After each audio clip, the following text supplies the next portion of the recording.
your seats.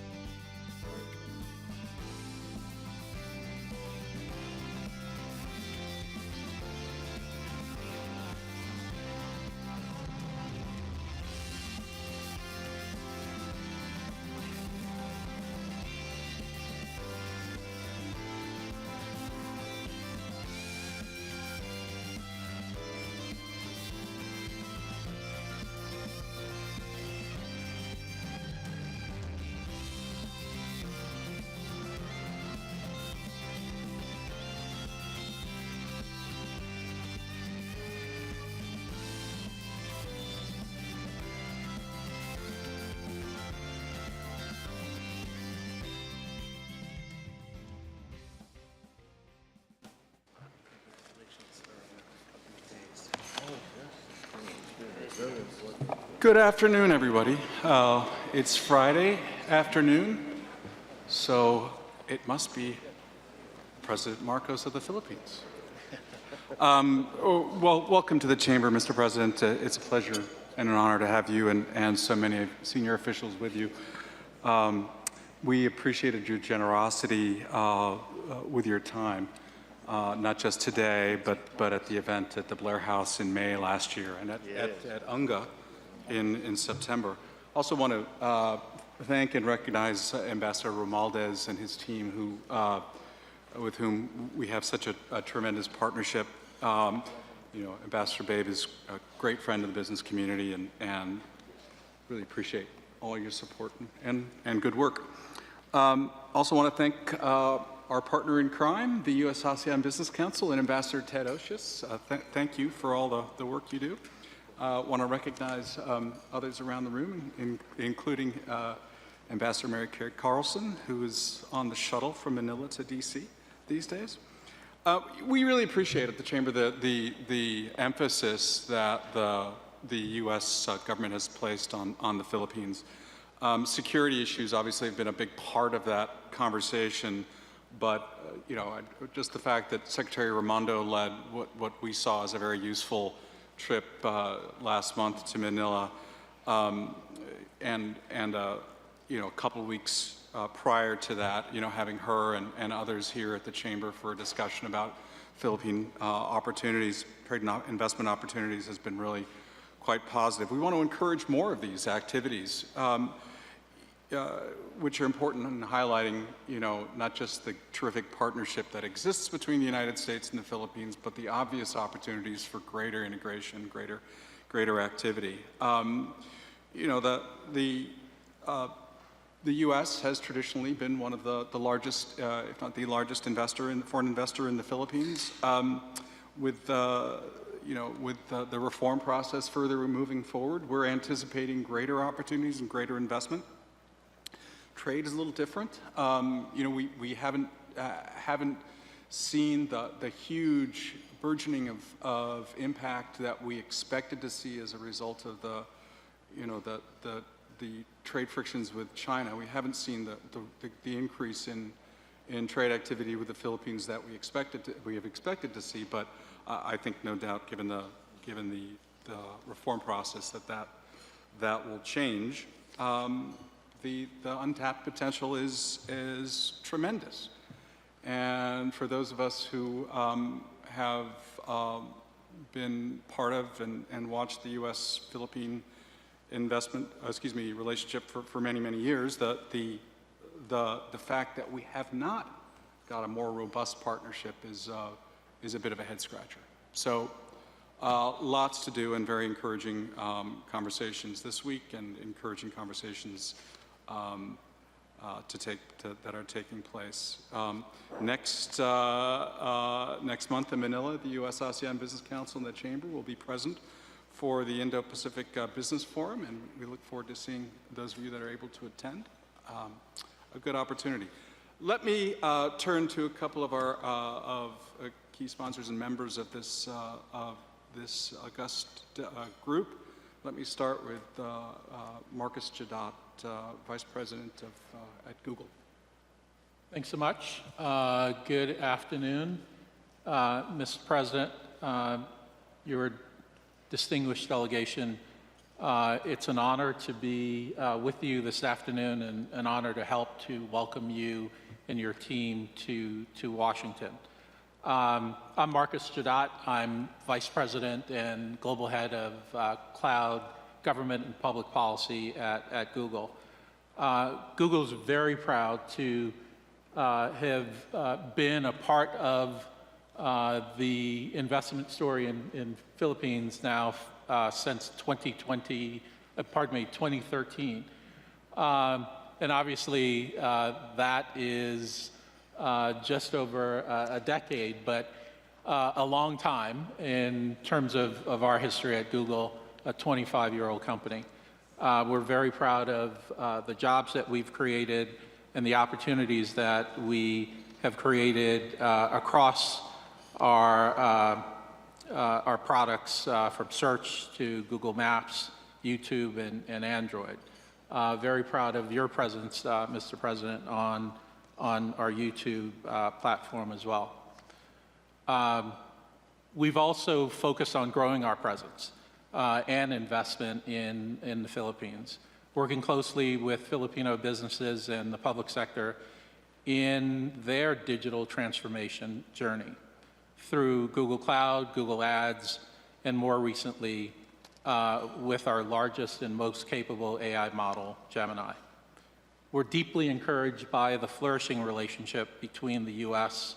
And the Philippines. Charles mentioned the recent trade mission led by Secretary Raimondo. We were very honored to be a part of that mission recently.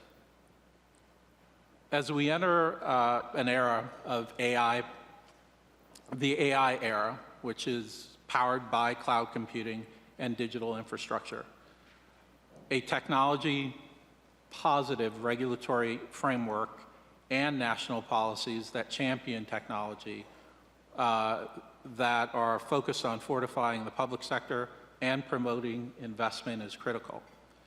Google commends the government of the Philippines on the National Cybersecurity Plan, the Build Better, More Infrastructure Development Program, and the government's increased adoption of cloud and hyperscale technologies. We're proud to work with DICT to provide Google Workspace, enabling thousands of public sector employees to work more efficiently and more collaboratively in a secure email environment. Workspace for Education has also been a critical contributor to the education of millions of Filipino students and supporting teachers, especially during the pandemic. Earlier this year, Mr. President, Google's cybersecurity experts notified your government of threat actors attempting to infiltrate government systems. Through intelligence sharing like this and cybersecurity upskilling efforts with the department, we hope to be a key partner in implementing the National Cybersecurity Plan.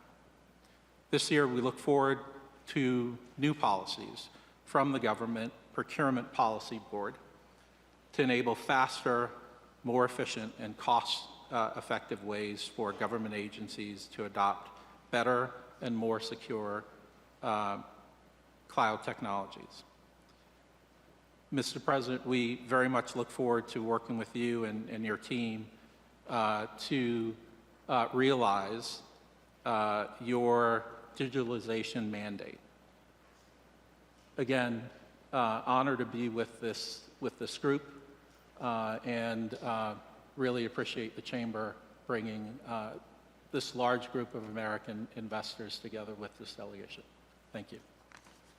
Thank you, Marcus. Let me turn, Mr. President, if I may, to Imelda Martin-Hum, the chairman of IMSG, before turning over to Ambassador Romualdez. Naim magkamalim yung Apo President. Distinguished guests, ladies and gentlemen, good afternoon. I am Imelda Martin-Hum, Chairman and President of IM System Group. leading the U.S. Defense and Aerospace Company, specific in expertise in remote sensing, geographic information system, information technology, and geophysical, marine, and atmospheric science and technology. Mr. President, today I'm wearing multiple hats.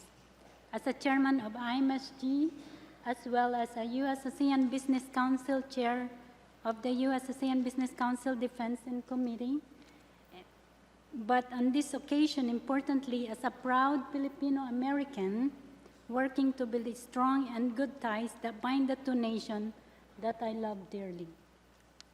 President Marcos, I congratulate you for all that you have done in improving the U.S.-Philippines bilateral relationship in so many fronts. I note in appreciation your leadership and your government for the standpoint commitment to improving the Philippines' investment, climate, and sustaining economic growth.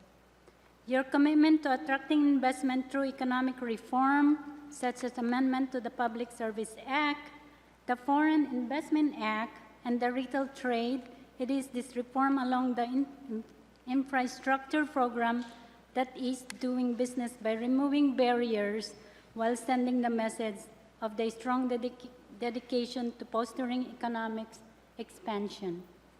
On behalf of the American private sector, I thank you for being our champion. In your presidency, the Philippines becomes Southeast Asia's fastest growing economy, driven by consumption, service, and investment expansion. Now, in 2024, Philippines has vibrant economy, strategic location, and pro-business policies, and such the country growth potential is undeniable. And this is the key reason why IMSG, under my leadership, is committed to investing in the Philippines. In my heart, I believe that combining American capital and technology with the driven and innovative Philippines workforce is a recipe to sustain success. In other words, Mr. President, count on us. We are all in. I hope a note and a wholehearted endorsement from me inspire other leading American companies to follow suit. By the way, when the FDI start flowing, I won't expect a commission, but maybe you can invite me for a tea at Malacanang Palace next time I come to Manila. Your presidential advance team was kind enough to offer me an opportunity to introduce you this afternoon, but I thought there is no other place in this room to carry out the honor to my dear friend, Ambassador Babe Romualdez, the finest diplomats and tireless advocate in the Philippines in Washington, D.C. And no, Mr. President, he didn't pay me to say that. Ambassador Romualdez, thank you truly deeply for all you do, and importantly, for the kindness you have shown me and my late husband, Vance Hom, the founder of IMSG, and the IMSG family. Ambassador, the floor is yours, but plus a minute to Mr. President, Agyamanak, and Diyos te kumuyog kenka.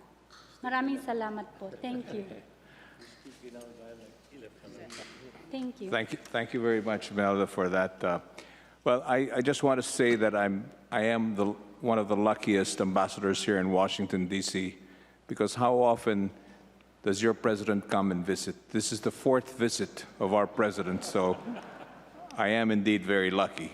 And so it is my distinct honor to introduce our president, Ferdinand R. Marcos Jr., President of the Republic of the Philippines.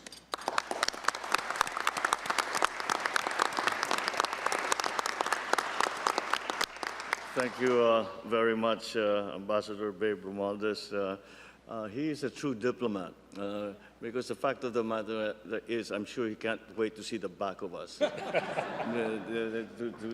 settle back down to his normal days, together with his wife, another good friend of ours, Dudes. But thank you for the introduction.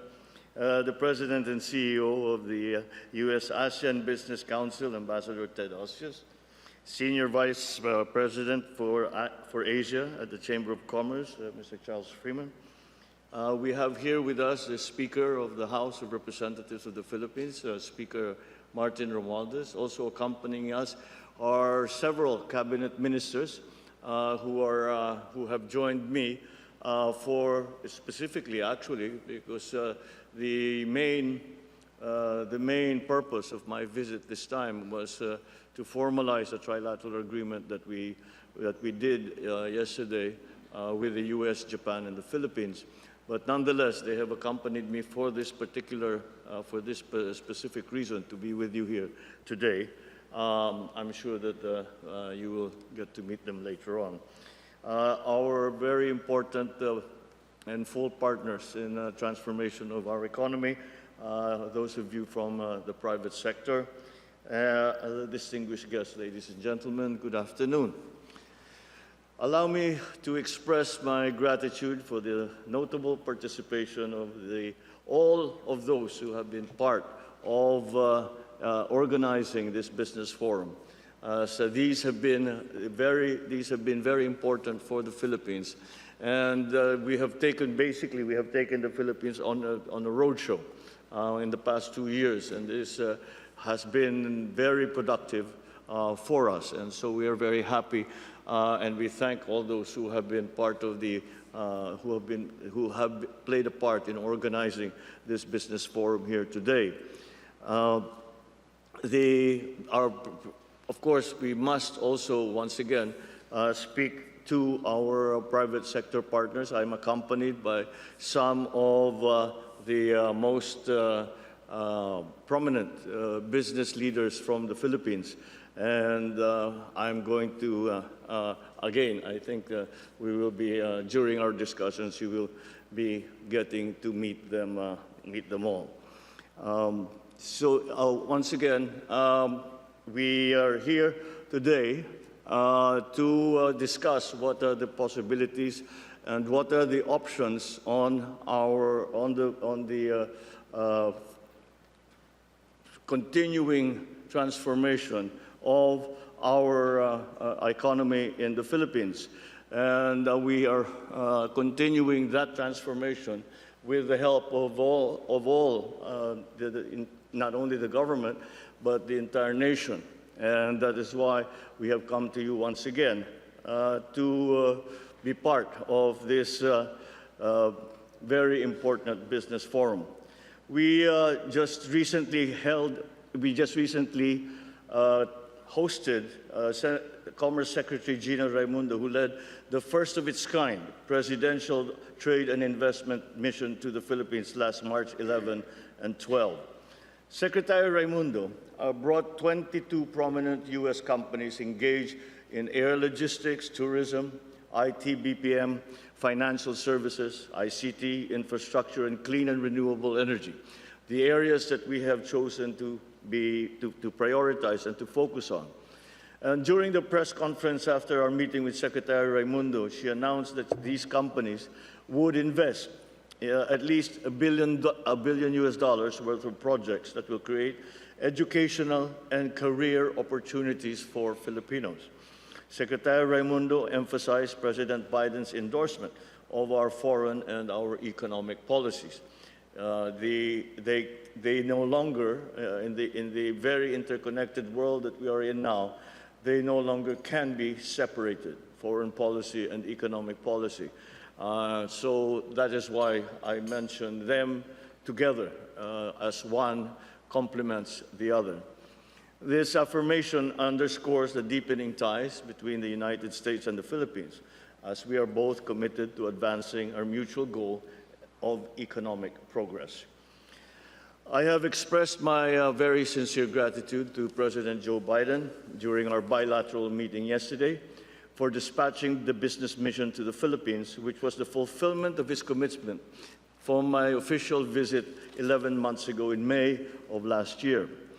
On the economy, I would like to share with you that for 2023, the Philippines achieved a 5.6% annual growth in GDP, which outpaced other high-growth economies such as China, Vietnam, and Malaysia.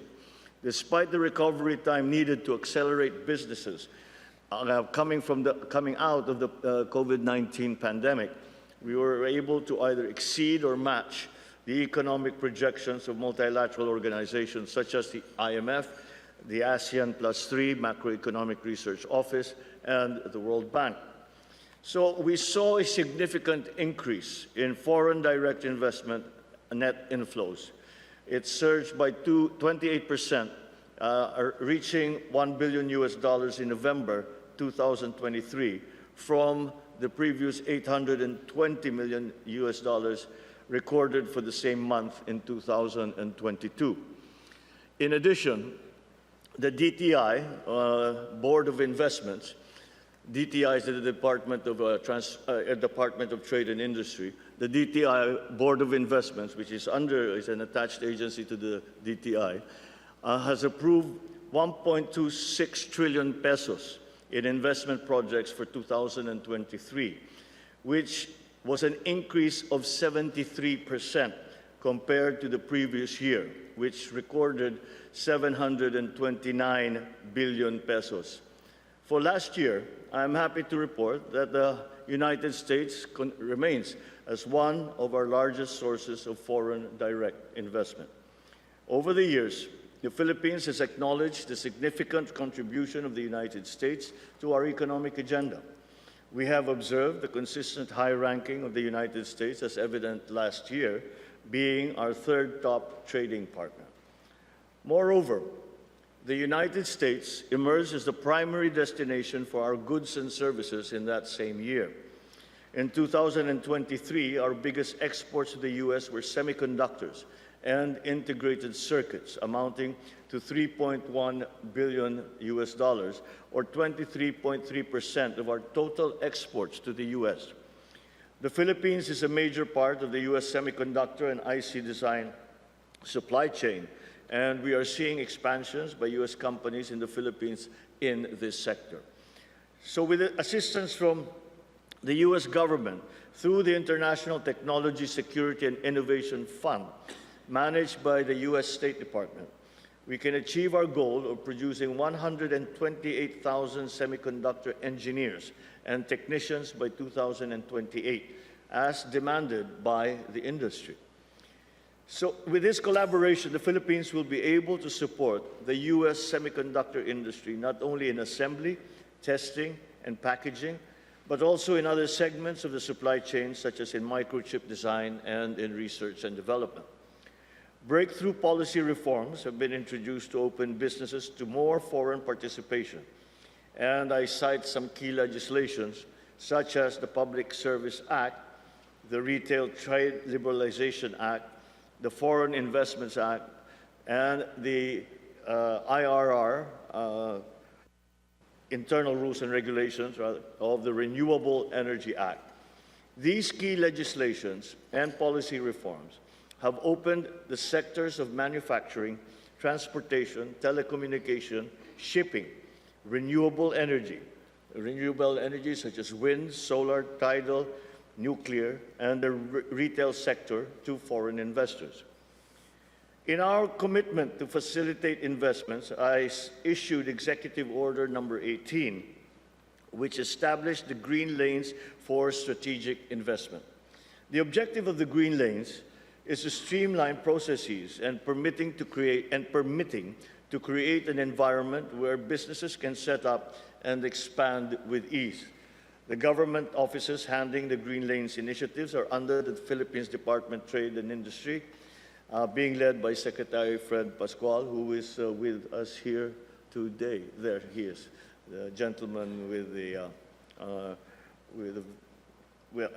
his hair wasn't white when he first came into government, but I think we gave him a little too much work since he joined us. As of today, the DTI, BOI, Board of Investments, has greenlit 59 projects worth 1.9 trillion pesos. Notably, 1.4 trillion pesos worth of Green Lane projects were approved in the first quarter of this year alone. So out of these projects, 51 fall under the renewable sector, with investments amounting to 15 trillion pesos.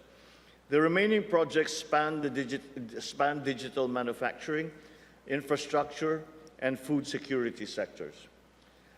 My visit to Washington this time is primarily for the trilateral meeting with Japanese Prime Minister Kishida Fumio and US President Joe Biden.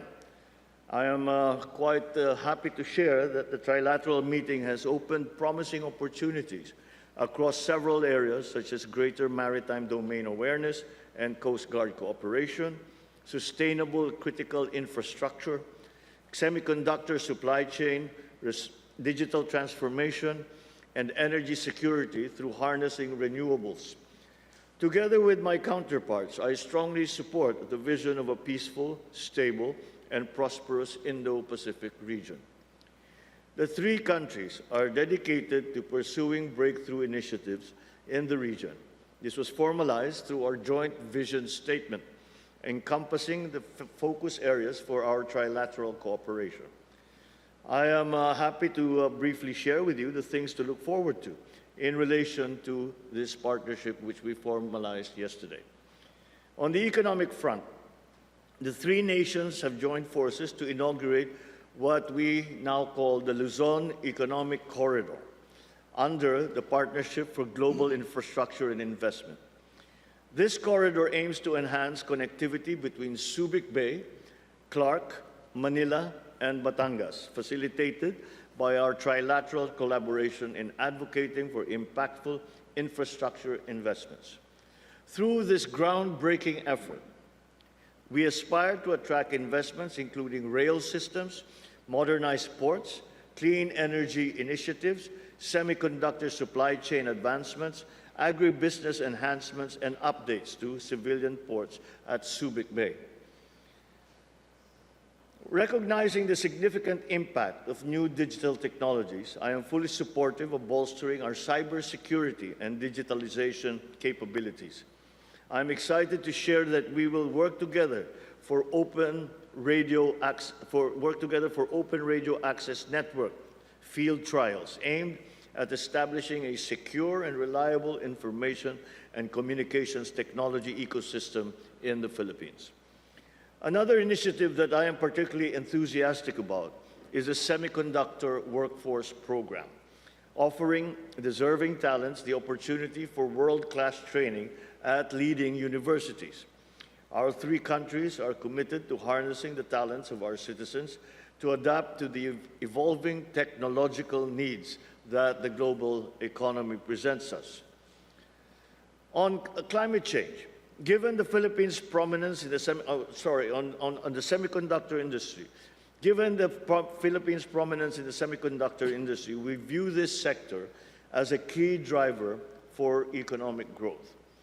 With the trilateral cooperation with US and Japan, I am confident that the Philippines will maintain its capabilities in the semiconductor industry and will have opportunities to enhance the skills of our talent pool. Responding to the urgent need to reduce greenhouse gas emissions by 2035, the Philippines is exploring partnerships with both countries to incorporate nuclear energy into that mix. This transition is expected to support industries and promote sustainable economies in our countries. Our future with the U.S. will be sustained not only through security and defense alliances, which is ironclad, but also through economic integration. For this reason, we appeal to the U.S. Congress to fast-track the reauthorization of the U.S. GSP program, which has benefited beneficiary countries such as the Philippines. On the other hand, the Philippines is also a major market for U.S. products, and in 2021, based on data from the U.S. Department of Agriculture, the Philippines is the 8th largest market for U.S. agricultural exports and the top market in Southeast Asia. In 2021, the Philippines also imported around $3.5 billion worth of agricultural goods from the United States.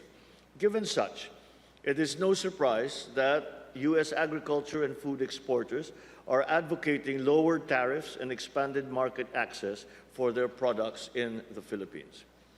There is a demand from both the U.S. and the Philippines private sector for engagement in a bilateral free trade agreement between our two countries.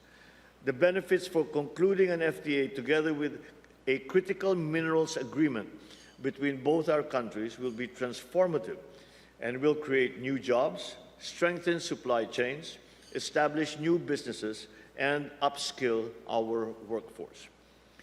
The renewed alliance between the Philippines and the United States also underpins close people-to-people ties. The mutual understanding and admiration of both our peoples for each other, anchored on our own unique yet familiar cultures, binds us ever deeper. To further bridge our countries and connect our industries, the Philippines will continue to open its skies. Following the successful launch of United Airlines direct flight from San Francisco to Manila, Philippine Airlines will soon fly from Seattle directly to Manila. We expect more direct connections as we continue linking our countries closer across the seas. On the 6th Indo-Pacific Business Forum, which is upcoming in Manila, I would like to express that the Philippines' eagerness to welcome delegates from the United States participating in the 6th Indo-Pacific Business Forum, which is scheduled in Manila for May of this year. As the next co-host for this prestigious business forum, following Japan's hosting last year, it is a strong testament to the partnership between the Philippines, the United States, and Japan. This event will bring together approximately 500 business leaders, project developers, government officials, and financing sources to discuss topics such as infrastructure, supply chain resilience, critical minerals, clean energy, the digital economy, emerging technologies, and inclusive trade. The IPBF is a great opportunity for our country to showcase what we have to offer as your potential partner in business ventures. We hope to present to you that the Philippines is open and is ready for business. In every business meeting that Secretary Pascual and I have attended with U.S. companies, the partnership with the United States has over and over again proven invaluable. As our foremost export market and a crucial trading and investment ally, our ties with the U.S. yield substantial mutual advantages for both our nations. Ambassador Romualdez has also said that the Philippines and the U.S. relations are currently at its peak, and I agree. But I believe that we can do even better. We would like to sustain the momentum of this close relationship and translate it into more business, more jobs, and a better future for mutually beneficial effects for both our countries. Thank you all very much. Thank you for your continuing interest in the Philippines. And good afternoon to you all.